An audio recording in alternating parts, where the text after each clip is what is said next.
नमस्कार दोस्तों, मैं आज बताना चाहता हूँ जिस प्रकार किसानों ने दिल्ली को चारों तरफ से घेर रखा है और सरकार इस कृषि कानून को वापस लेने के लिए तैयार नहीं है। किसी भी सूरत में सरकार ने कहा था कि हमें कृषि कानून वापस नहीं लेंगे।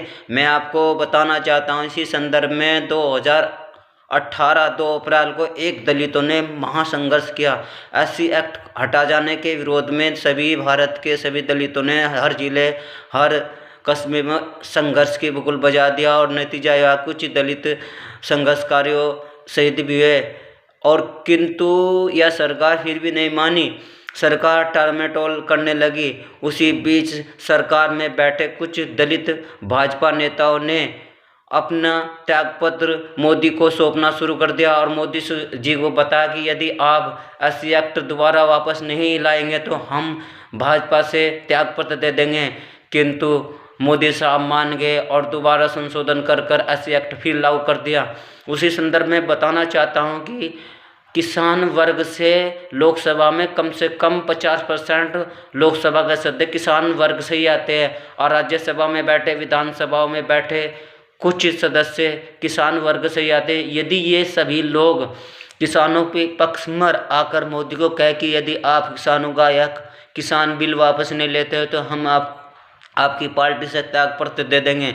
इसी तरह से और मैं उन किसान लोकसभा के सदस्यों को बताना चाहता हूँ, यह भाजपा में बैठे हुए इन्हीं किसान और मजदूरों ने आपको वोट देकर दिन रात चुनाव प्रचार कर आपको जिताया और आज आप किसी कानून के विरोध में कुछ नहीं बोल रहे। क्यों नहीं बोल रहे हैं? यदि जब आप वोट लेने के लिए जाते थे तो आप इन्हीं किसान और मजदूरों कहते कि मैं आपके गांव का रहने वाला हूं, मैं आपका रिश्तेदार हूं, यदि आप मुझे वोट दे देंगे तो मैं आपकी हर समस्या को सुलझाऊंगा। मैं गांव में तरह तरह का विकास करवाऊंगा, गांव में शौचालय बनवाऊंगा, जिन गरीबों के पास शौचालय नहीं है मैं शौचालय बनवाऊंगा, गाँव में स्कूल खुलवाऊंगा, आपके लड़के पढ़ेंगे। लेकिन आज क्या टाइम है? आज यह कृषि कानून किसान पर इतना भारी पड़ रहा है कि किसानों ने चारों तरफ से दिल्ली को घेर रखा है, लेकिन तुम लोकसभा में चुपचाप बैठे हैं। क्यों बैठे हो चुपचाप? आपको क्या डर है कि आपको अगर आप बोल पड़े, आपने विरोध कर दिया भाजपा के खिलाफ तो आप भाजपा से निष्कासित हो जाओगे, दोबारा फिर आप लोकसभा में नहीं पहुँच पाओगे? नहीं भाई, अगर आपने आज किसानों के विरोध के पक्ष में अगर भाजपा में आपको किसानों के पक्ष में कुछ बोल दिया तो ये किसान आपको सड़कों पर बैठाएंगे। दूसरी, जब ये 5 साल पूरे हो जाएंगे तो किसान लोग आपको फिर दोबारा वोट देकर यही लोकसभा में भेजेंगे। लेकिन क्या बात, आप बोल क्यों नहीं रहे? आप एक नज़र इन किसानों की तरफ देखें।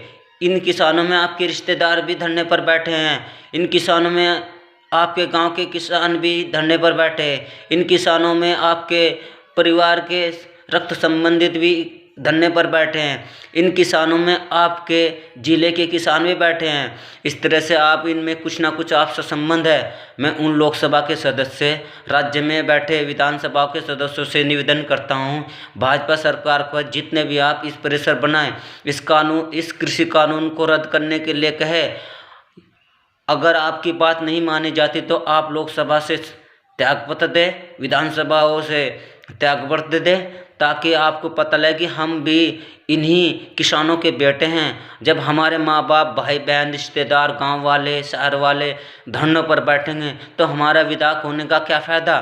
हम इन्हीं लोगों के कारण तो लोकसभा में पहुँचे हैं, इन्हीं लोगों के कारण तो विधानसभा में पढ़े हैं और यही लोग आज परेशान हैं और ये लोग धरने बैठे हैं। इनके लिए हम कुछ नहीं कर पा रहे हैं। इन्हीं का अन्न खाकर हम जो आज बड़े बड़े हुए हैं और किसान का लड़का होकर भी मैं किसान को धरने पर बैठे देखता हूँ। किसान का लड़का होकर मेरे पिताजी आज किसान बिल के विरोध में खड़े हुए हैं, क्योंकि आज वो स्थिति आ गई है। मैं बताना नहीं चाहता हूँ। मान्यवर मोदी साहब, अगर आप ऐसे ही हट धर्मी पर रहे तो मैं सोचता हूँ कि पूरे भारत में आपके विरोध में सभी हर घर में खड़े हो जाएंगे। मजदूर भी इस किसान बिल से प्रभावित होगा, शहर में रहने वाला हर नागरिक इस किसान बिल से प्रभावित होगा। मैं उन सभी लोकसभा बैठे सदस्यों, राज्यसभा के विधानसभा में बैठे सभी सदस्यों को जो किसान वर्ग से हैं, प्रार्थना करता हूं कि इस बिल के विरोध में आप भाजपा में विद्रोह करो, समझाओ और इस बिल को वापस लेने के लिए मोदी व अन्य मंत्रिमंडल को समझाकर अपने पक्ष में लो। जय हिंद।